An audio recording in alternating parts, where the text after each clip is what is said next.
On a aujourd'hui des gens qui vous disent c'est totalement absurde, d'utiliser, de vouloir construire le complexe. Il faut partir du simple et puis progressivement aller vers le complexe. On s'aperçoit que c'est une erreur majeure. C'est une erreur majeure parce que tout ce qui est appris dans les situations simples, qui sont au fond des exercices, n'est pas réinvestissable. Pourquoi? Tout simplement parce que la réalité n'est que complexe. Et si on n'apprend pas dans des situations complexes, on n'est pas capable de réutiliser. La vraie raison, la raison essentielle de cette incapacité de transférer, c'est de ne pas avoir appris dans le complexe.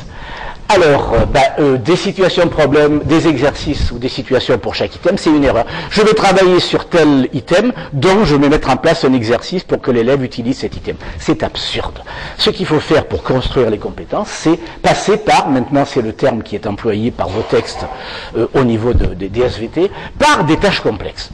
Par des tâches complexes qui sont des situations de recherche, des problèmes ouverts, des situations de problèmes en particulier. Je vais développer un petit peu ça parce que c'est vraiment important, qui mobilisent à la fois connaissance, capacité, attitude, avec possibilité d'activité décrochée. Ça veut dire quoi? Ça veut dire que si vous travaillez sur une situation complexe et à un certain moment, vous avez besoin de travailler particulièrement une capacité donnée. Vous allez vous arrêter à ce moment-là et travailler sur cette capacité. Décrocher, ça veut dire prendre du recul, sortir un petit peu de la démarche générale, travailler ça puisqu'on en a besoin. Donc ça a du sens. Avoir du sens, ça veut dire que l'élève se sent concerné. Donc on ne peut pas ne pas passer par des tâches complexes, c'est indispensable. Et les situations de problème sont particulièrement importantes. Alors qu'est-ce que c'est une situation de problème? Vous savez, les derniers programmes de 2002, 3, 4, 5, enfin vous savez, 6e, 5e, 4e, 3e, la dernière série de bouquins que vous avez, demandez de travailler à partir de situations de problème. Alors là, je vais faire un petit peu de pub pour mes bouquins. J'ai été ahuri quand j'ai vu arriver les 9, puisque moi j'en ai dirigé une, les 9 autres séries de bouquins venant des autres éditions. Aucune édition, à part de la Grave, petite édition minable qu'on ne connaît pas, ont véritablement répondu à ce que les textes demandaient, c'est-à-dire proposer à des élèves des situations de problème pour construire les savoirs et les compétences, etc. Une situation de problème, c'est pas n'importe quoi, c'est pas un problème. Une situation de problème, la première chose, c'est qu'elle doit avoir du sens. Doit avoir du sens, ça veut dire quoi? Mais ça veut dire qu'il faut que les élèves se sentent concernés. Pour avoir du sens, il faut que déjà, il faut que ce soit lié à un obstacle, qu'il faut donc repérer l'obstacle à travers la prise de conscience des conceptions ou des représentations mentales, c'est-à-dire au fond de ce qu'il y a dans la tête des élèves. Il faut donc connaître ce qu'il y a dans la tête des élèves. Ça doit faire naître un questionnement, pas le questionnement du prof, le questionnement de l'élève. Le questionnement de l'élève.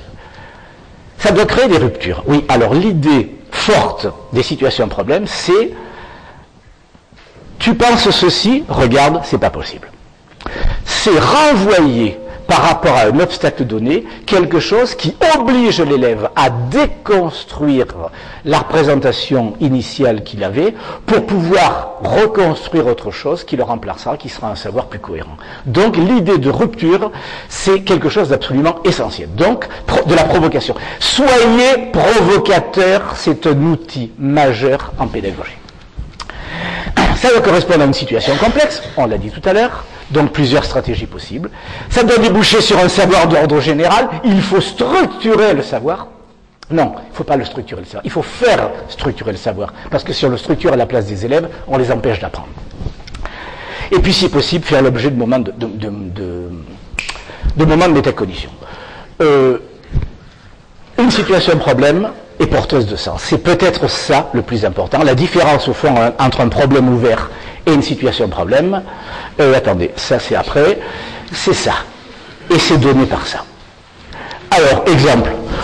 Problème ouvert, que deviennent les feuilles qui tombent des arbres en automne? C'est un problème scientifique. Pourquoi pas?